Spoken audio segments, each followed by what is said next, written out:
All right, right now we're going to eat dinner. I just got off of work and it's gonna be a really busy weekend. I have steel braided brake lines to install. I gotta flush the whole brake system with 5.1 brake fluid, and then I'm gonna do the same for my clutch if I can do this, if I have time to, I guess. I ordered a Mishimoto oil cooler a couple days ago. I don't know if that's gonna come in time for me to install it, but really hope I do. And then I also have half of an intake that came in the mail. The couplings were out of stock, so we had them shipped directly from Summit.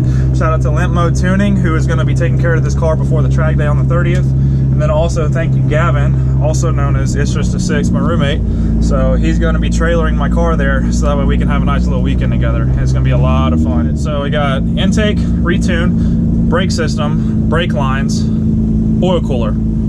That's what I can think of so far. And then I'll be doing like a good well-round check around the car, make sure everything is fine, no leaks. I haven't had a leak on the car yet since I got it, so hopefully that doesn't change. So we have the car on jack stands, all four wheels are off, and now I'm gonna go ahead and show you what I got going on. So this weekend is going to be busy. I have some upgraded steel brake lines from Stop Tech. So I got those from Suspension Spot. If you don't know about Suspension Spot, check it out on Instagram. It's literally Suspension Spot. And then also in this box, I have half of my new intake. So I'm going from whatever size intake this is, it's not that big, up to a Limp Mode Tuning 4-inch intake. So that is the biggest intake you can get for the 350Z.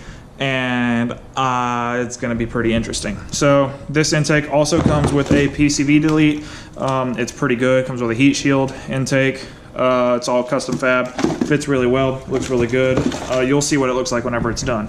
So I'm hoping I can get that done by tomorrow, but the intake is so big that it also requires a tune. So on top of getting the intake, we're going to be flushing our brake fluid with Modal 5.1. Modal makes great everything, and then DOT 5.1 is also going to be the highest rated brake fluid that you can get. So there is a wet and dry boiling temperature, which makes sense if you know what it means, but wet boiling temperature is, okay, well, let me start with the basics. So brake fluid is 100% basically not water. It is a hydraulic fluid, but the more water that gets into it, the easier it's going to boil. So this has absolutely no water in it. Whenever there is no water in this, 5.1 I think starts boiling at 531 degrees Celsius or something like that. It's extremely hot, or Fahrenheit, Celsius, I don't remember, but this is the highest rated you can get for a dry boiling temperature. Dry as in without being contaminated by water. Let me go ahead and find my brake lines now.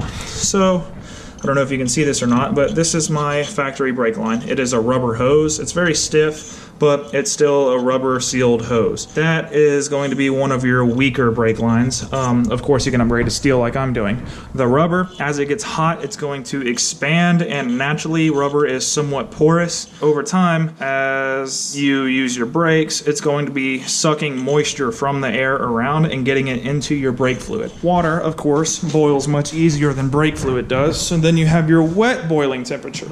Wet boiling temperature is going to be about 300 or 350-ish degrees Celsius versus the 530 that I told you about earlier. This is why you're supposed to take care of your brake fluid. Brake fluid, if you don't take care of it, you're going to get brake fade a bit easier. Brake fade is literally whenever the fluid inside of your lines starts boiling, creating gas. Now, the whole reason why we have fluid in the brake lines is because it works as a hydraulic fluid. That's what you want it for. Brakes are run by hydraulics. Now, air is not a very good hydraulic fluid. Of course, air you can compress very easily. That's why you can squeeze balloons, blah, blah, such and such. You don't want air in your lines. So the fresher your fluid is, the better it's gonna perform.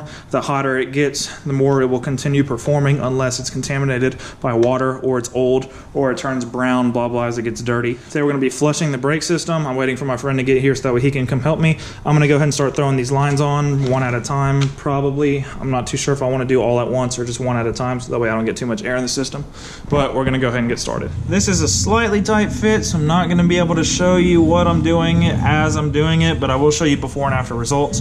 So you have the main metal brake line right here, so you're gonna disconnect that. The new Stop Tech kit comes with a rubber plug. Just go ahead and stick it on right there, and then you're going to remove the entire brake line from the caliper forward. So it starts right there, it comes around onto the side of the shock, and then up right here, bolts to the upright, and then from there it goes into the caliper. You're going to remove all of that, and then once you get that off, I'll show you what it looks like. And 5 minutes later, here we are. It took me a second to figure out how to route it and where to mount it, but go ahead and just replace the line, plug it directly into the caliper, and then from there I decided to remove the bracket that is on the spindle. So it comes with this little clamp, you can just put it on there. I decided to just reuse one of the bolts like it says in the instructions. It gives you two options: reuse the bracket or remove the bracket and then put this in place of the bracket. So I thought this looked a little bit more professional, and I think weight reduction, remove the bracket. I always remove anything that's unnecessary. Oh God. Have you smelled this stuff? Yes. That's potent. Make sure to drip it everywhere. Oh yeah, I'm doing a great job of that. Yeah, I'm dripping this everywhere. Because it's clear, it's hard to see how full it is. Well, this is the most brake fluid I've ever spilled. Are you okay? It's been a long day. You ready? Yep. It's getting a little bit tougher. Go ahead. Wow, that shot a good ways. Damn. I told you, it's a squirter. Yeah, she just squirted. Top it off to the Want to trade? max line. The clutch should be fairly good since I had changed the fluid in the past when I got a new clutch. I don't know how dirty it is. Do you think that's worth changing? Because it's got a little like slight hint of brown to it, but it's perfectly clear.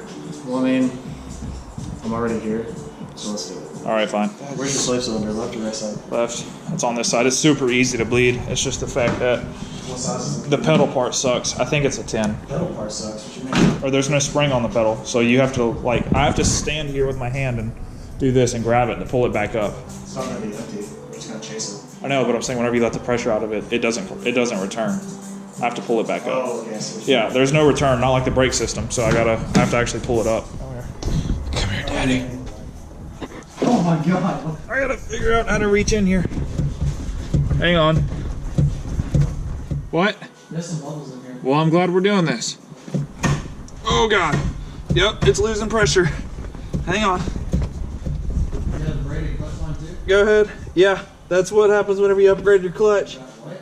I got a stage 3 clutch, Oh, okay. so it has it's got a pretty beefy pressure plate. So if you don't get a steel braided line, it'll explode.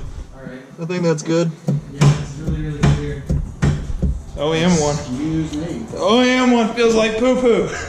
Okay, let me top this off and then we're done with that for now. I wish I had my intake to put on. So we have got the clutch and brake system completely flushed with 5.1 fluid. So now we're gonna go ahead and take it for a test drive, make sure that it's working right. Now, I didn't know this, but Jonathan here taught it to me. But whenever you're we're